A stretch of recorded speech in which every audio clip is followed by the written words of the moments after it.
Hey, this is Coach Charles Martinez from the Arena, and this tip of the week is slightly different than what I normally put out. I'm always really focused on technique, but today I decided to talk about like how to actually make growth in the sports, right? All of these sports have a similar thing. There's like you're trying to learn new technique, you're trying to add to the technique, and then you have to do it under pressure.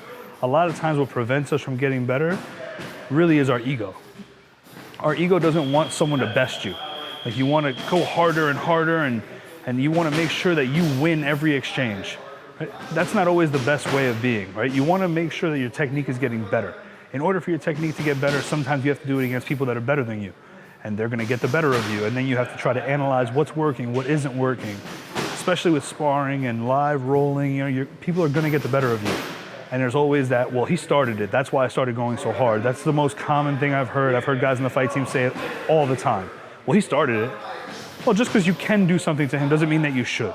Right? There's varying skill levels. You can learn from each level, someone better than you or worse than you, depending on how you take the lessons.